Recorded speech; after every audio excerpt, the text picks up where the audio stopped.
አሁን ከምነግራችሁ በእነዚህ በአምስት የህልም ፍቺዎችን ወደ እናንተ ይዤ መጥቻለሁ።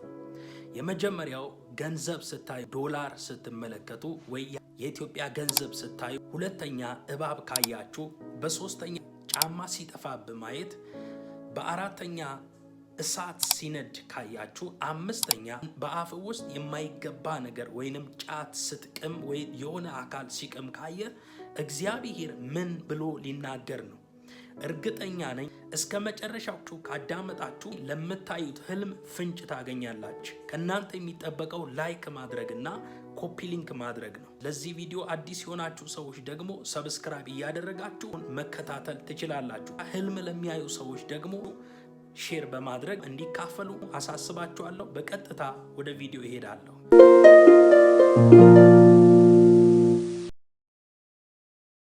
በህልም ገንዘብ ማየት በሀገር ውስጥ ወይንም በሀገር ውጪ ያለውን ዶላር ወይንም ያለውን የኢትዮጵያን ገንዘብ በህልሞቻችሁ ልታዩ ትችላላችሁ።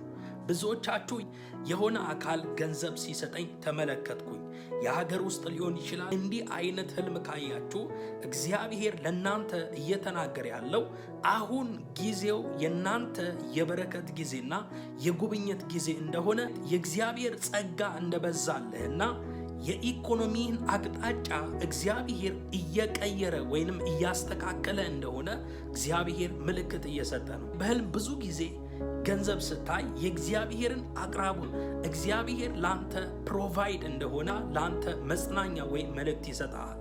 ያየኸው ገንዘብ የሀገር ውስጥ ገንዘብ ዶላር ነው ያየው? የሀገር ውስጥ ገንዘብ ነው ወይስ ዶላር ነው? በህልም ስትቀበል ስታገኝ እግዚአብሔር ያሳየ።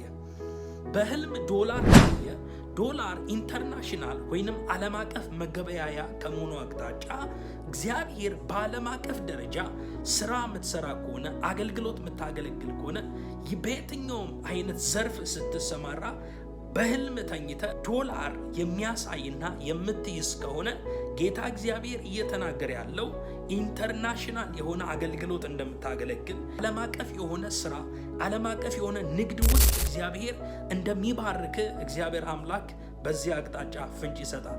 እግዚአብሔር ካለህበት አገር ወይም ክልል ባለፈ በረከትን ሊያሰፋው እንደሆነና ዓለም አቀፍ አገልግሎት ወይንም በዓለም አቀፍ ደረጃ ያንተን ነገር እንደሚያወጣው ፍንጭ የሚሰጥ ህልም ነው።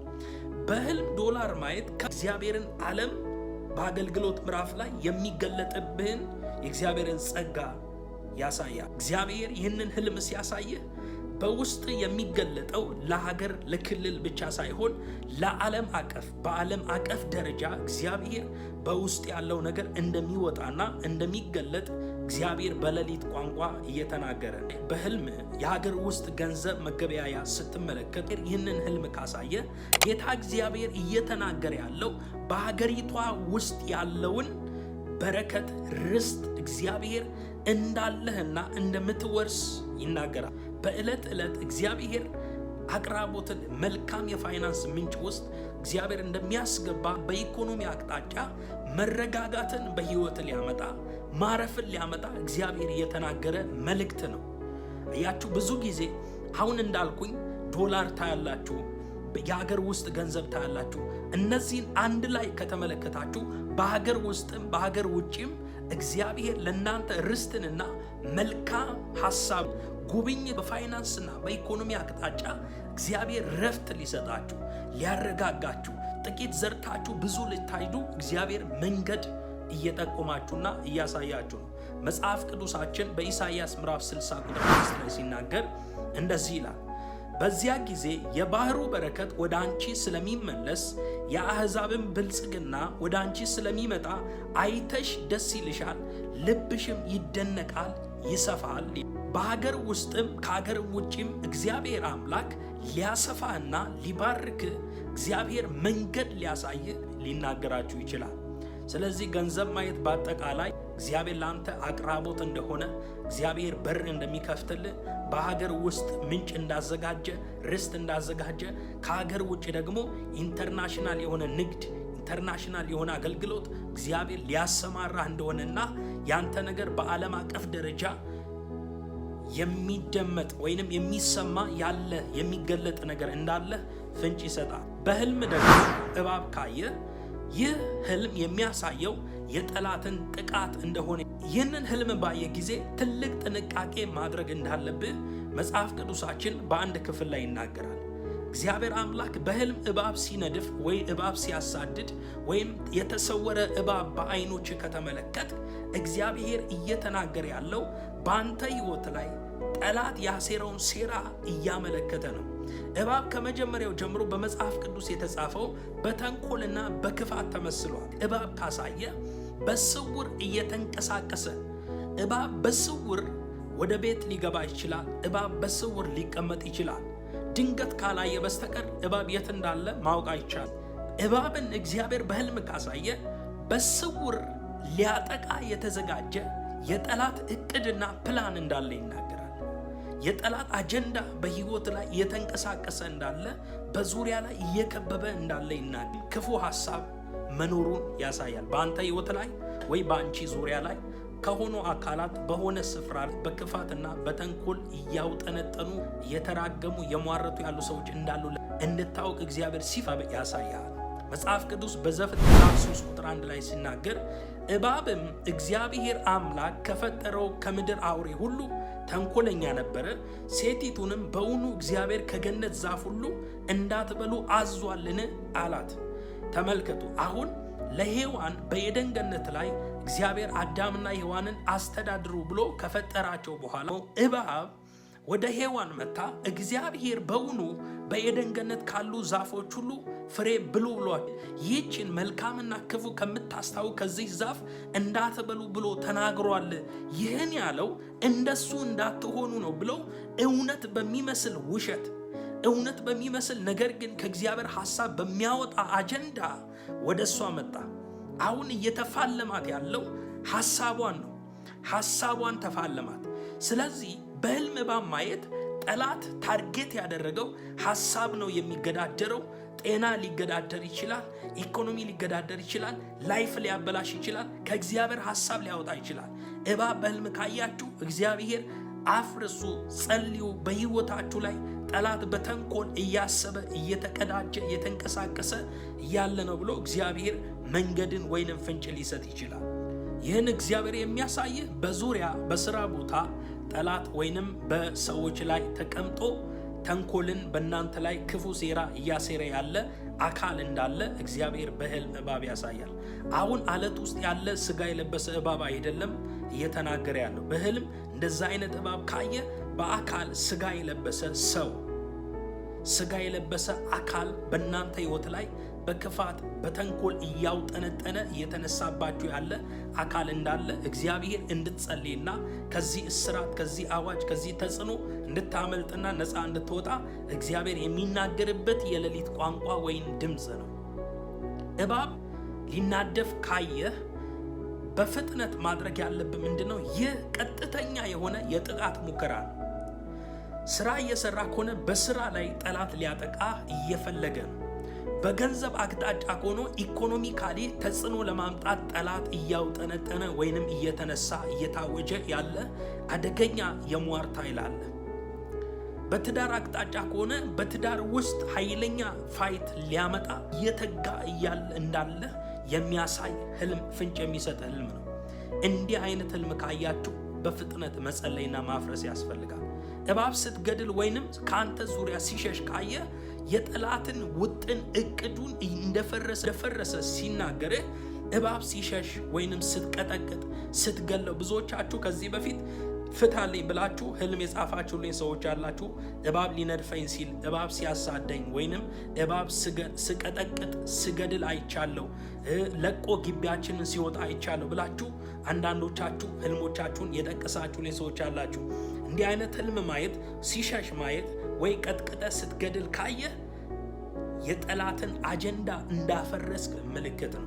በሉቃስ ወንጌል ምዕራፍ 10 ቁጥር ሲናገር እባብና ጊንጡን ትረግጡ ዘንድ በጠላትም ኃይል ሁሉ ላይ ስልጣን ሰጥቻችኋለሁ፣ የሚጎዳችሁ ምንም የለም ብሎ በዚህ ክፍል ላይ ይናገራል። በኢሳይያስ ምዕራፍ 27 ቁጥር 1 ላይ ሲናገር በዚያ ቀን እግዚአብሔር ፈጣኑን እባብ ሌዋታንን፣ ጠማማውንም እባብ ሌዋታንን በጠንካራና በብርቱ ሰይፍ ይቀጠዋል፣ በባህር ውስጥ ያለውንም ዘንዶ ይገለዋል ብሎ ይናገራል።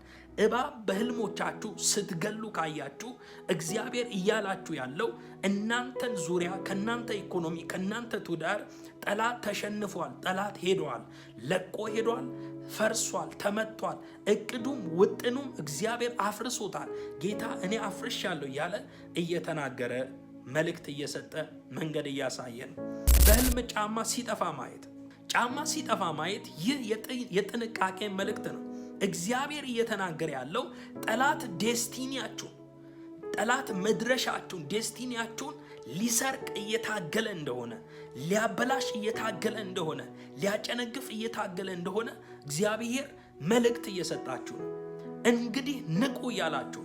ከትናንትና ወዲያ በሰራሁት ቪዲዮ ላይ አንድ እህት እንደዚህ ብላ ጽፈሻል። ጫማ ከብዙ ሰዎች ጋር ሲሄድ ጫማ ወልቆ ባዶ እግሬን እኔም ከነሱ ጋር ሲሄድ አየሁኝ አልሽ። ይህ ማለት ደግሞ አቅጣጫ እንዳታውቂ ከመንፈስ ዓለም ሊያወጣ ከወንጌል ከቃሉ ሊያርቅሽ እየተጋ ያለ መንፈስ እየሰራ ያለ ስፒሪት ዓለም ላይ ውጊያ እንዳለ ያሳያል። ስለዚህ ጫማ የወለቀበት የመጀመሪያው ምክንያት ምንድነው? ጠላት አካሄድሽን ሊያበላሽ፣ ዴስቲኒሽን ሊያበላሽ እንደሆነ እግዚአብሔር እየተናገረሽ ነቅተሽ መጸለይ እንዳለብሽ አሳስብሻለሁ። ጫማ ሲጠፋ ማየት የዴስቲኒ የመድረሻ ስርቆት ወይንም የአቅጣጫ መጥፋት ምልክት ነው። በሳዊ ዓለም ላይ ስንፈታው ወንጌልን ያሳያል፣ አካሄድን ያሳያል፣ የወንጌል ጉዞን ያሳያል። ስለዚህ ጫማ ሲወልቅ ማየት የወንጌልን ስልጣን የወንጌልን አቅም ለማስጣል ለመስረቅ ጠላት በተለያየ አቅጣጫ እየተጋ እንደሆነ እግዚአብሔር ፍንጭ እየሰጣችሁ ነው። ጫማ ሲጠፋ ካየ ወደፊት እግዚአብሔር ወዳየለ ትንቢት ወደ ተነገረ ወደ ታየለ ምዕራፍ እንዳትሄድ ዴስቲኒ ለማበላሸት አቅጣጫን ለማጥፋት እየተጋ እንደሆነ ህልም ነው። መጽሐፍ ቅዱስ በኤፌሶን ምዕራፍ 6 ቁጥር 14 ላይ ሲናገር እንግዲህ ወገባችሁን በእውነት ታጥቃችሁ የጽድቅንም ጥሩር ለብሳችሁ በሰላም ወንጌል በመዘጋጀት እግሮቻችሁ ተጫምተው ቁሙ ይላል። በስራ ወይም በህይወት አቅጣጫ እንድታጣ የሚሰራ መንፈስ ስላለ በጸሎት መንቃትና እንዳለባችሁ ይህን መልእክት ማስተላለፍ ፈልጋለሁ። ባሪያ የሆኑ ሰዎች ጫማ ይለብሱ። ጫማ የሚለብሱ ባሪያዎች ሳይሆን ልጆች ናቸው።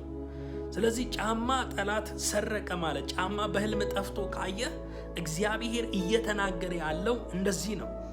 ጠላት ዋጋ ሊያስከፍል ቻሌንጅ እያደረገ አቅጣጫ ሊያጠፋ የልጅነት ክብርህን ወይንም ሞገስህን የመቀማት ምልክት ነው። በሉቃስ ወንጌል ምዕራፍ 15 ቁጥር 22 ላይ ሲናገር የጠፋው ልጅ ወደ አባቱ ቤት ሲመለስ አባቱ ካደረገለት ነገር አንዱ በእግሩ ላይ ጫማ አድርጉለት ብሎ በሉቃስ ወንጌል ምዕራፍ 15 ቁጥር 22 ላይ ይናገራል። አውሮፕላን ማየት ፕሌን ስታዩ እግዚአብሔር በእናንተ ህይወት ላይ እየተናገረ ያለው ከፍተኛ መንፈሳዊ ጉዞ እንደሚገለጥና መለኮታዊ ፍጥነት ውስጥ እግዚአብሔር እንደሚያስገባችሁ ፍንጭ የሚሰጥ ነው።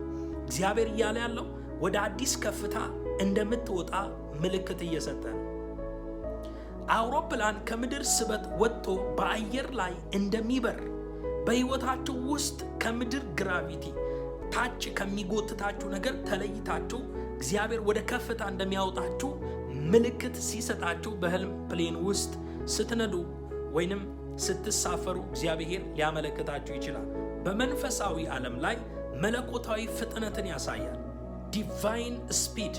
ይህንን ህልም ማየት በስራችሁ ላይ፣ በአገልግሎት ላይ፣ በትዳር ላይ፣ በኢኮኖሚ አቅጣጫ እግዚአብሔር ፈጣን የሆነ ምላሽ እንደሚሰጣችሁ ምልክት ይሰጣል። በኢሳይያስ ምዕራፍ 60 ቁጥር 8 ላይ እርግቦች ወደ ቤታቸው እንደሚበሩ እነዚህ እንደ ደመና የሚበሩ እነማን ናቸው ብሎ ይናገራል። ፕሌን በህልሞቻችሁ ካያችሁ ከፍ ያለ የኢኮኖሚ ምዕራፍ፣ ከፍ ያለ የአገልግሎት ምዕራፍ፣ የጸጋ ምዕራፍ ውስጥ እግዚአብሔር እንደሚያስቸኩላችሁ እንደሚያፈጥናችሁ ከምድር ሁኔታ ከምድር ግራቪቲ ከሚያዘገይ ነገር ከሚይዛችሁ ነገር ለይቶ ወደ ምዕራፋችሁን እንደሚቀይር የሚናገር የሰጠ ህልም ነው። አውሮፕላን ከምድር ተነስቶ በአየር ላይ ከፍ ብሎ ሲበር እንደምታዩት ልክ እንደዚህ ይህንን ህልም ካያችሁ በተመሳሳይ አቅጣጫ እየተናገራችሁ ያለው አሁን ካላችሁበት ከማይመች ሁኔታ ትወጣላችሁ፣ ከረግረግ ስፍራ ትወጣላችሁ ብሎ እግዚአብሔር ምሪት እየሰጣችሁ ነው። ዳዊት እንዲህ ብሎ ጸለየ፣ እንዲህ ብሎ ተናገረ፣ እግዚአብሔርም ከረግረግ ስፍራ አወጣኝ አለ። ስለዚህ ፕሌን በህልም ማየት ከማይመች ሁኔታ፣ ለስራ ከማይመች፣ ለአገልግሎት ከማይመች ታች ከሆነው ህይወት ለውጦ ወደ ራስ ምዕራፍ ላይ እንደሚያስገባ ጌታ እግዚአብሔር እየተናገረ ነው።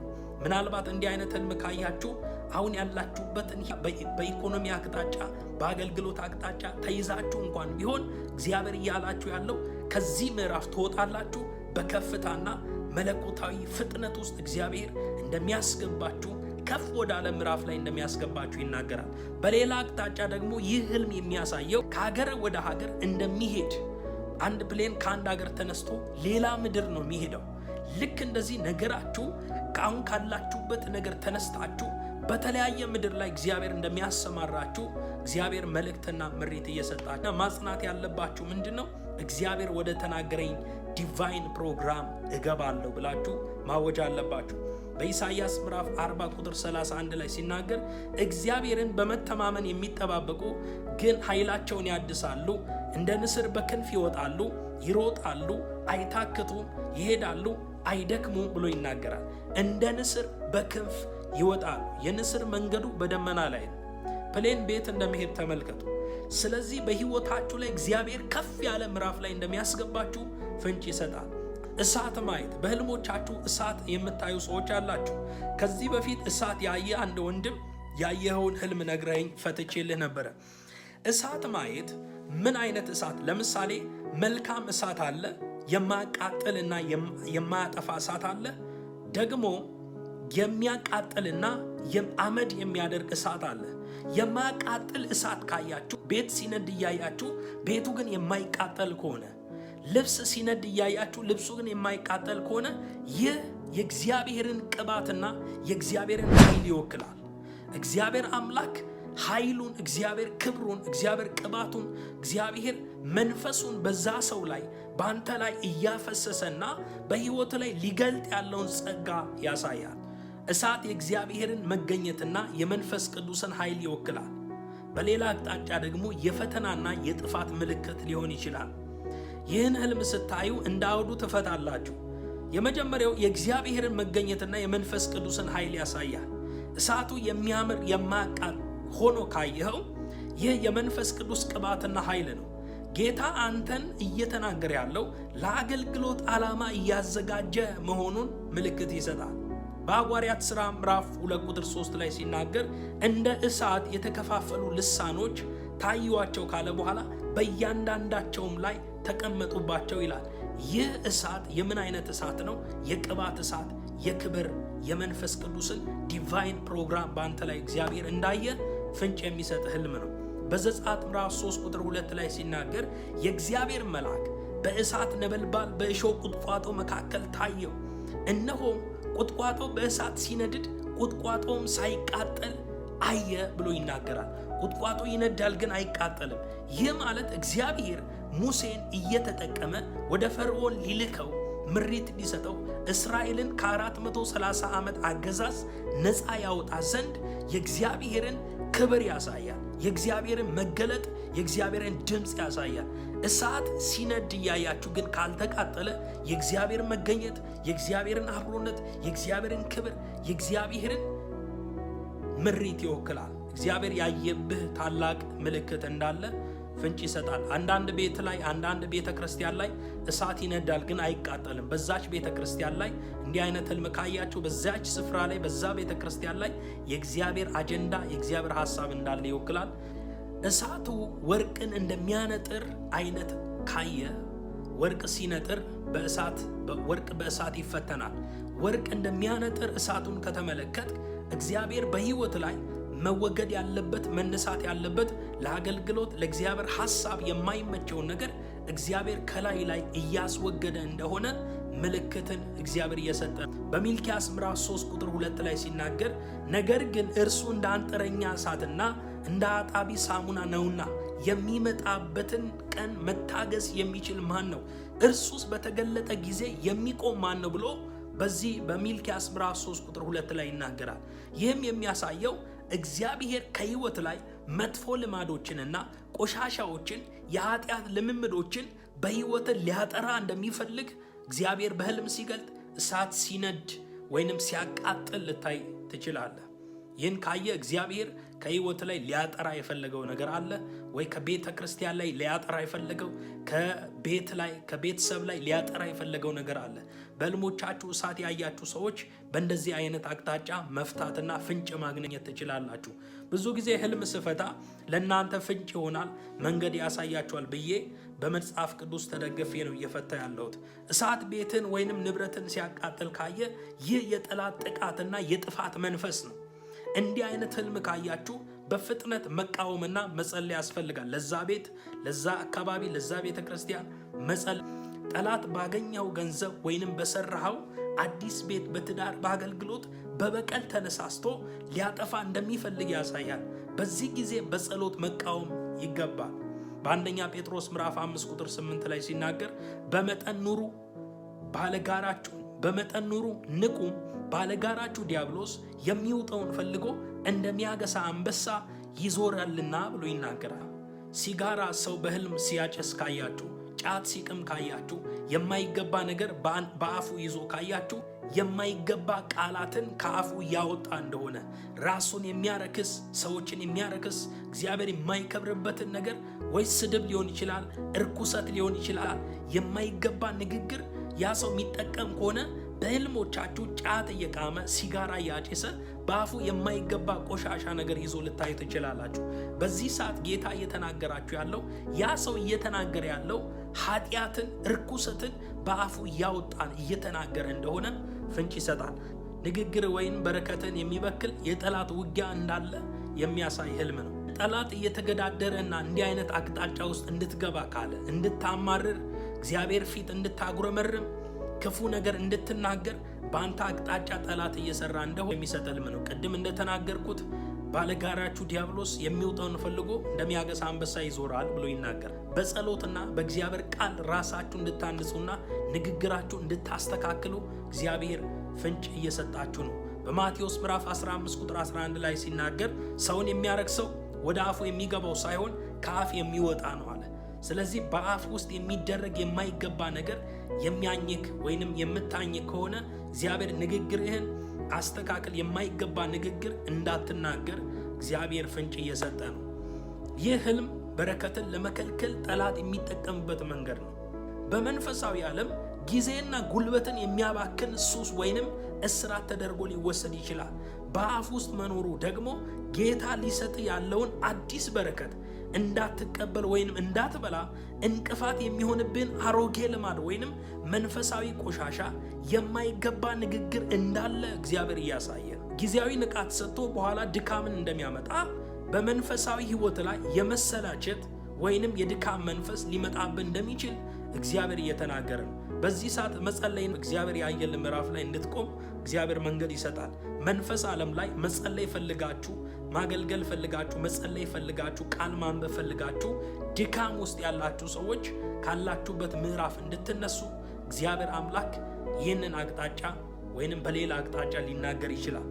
በኢሳይያስ ምዕራፍ 6 ቁጥር 7 ላይ ሲናገር አፌንም ዳሰሰበትና እነሆ ይህ ከንፈሮችን ነክቷል፣ በደልህን ካንተ ተወገደ፣ ኃጢአትህም ተሰረየችልን አለ። እግዚአብሔር አምላክ ለኢሳይያስ እየተናገረው ነው። በደልህ ካንተ ተወግዷል አለው። የእግዚአብሔር መልአክ ከመሠዊያው ላይ የእሳት ጉጠት ወስዶ አንደበቱን ዳሰሰ። አንደበቱን ከመዳሰሱ በፊት ኢሳይያስ አንደበታቸው በረከሱ ሰዎች መካከል ነበርኩኝ አለ።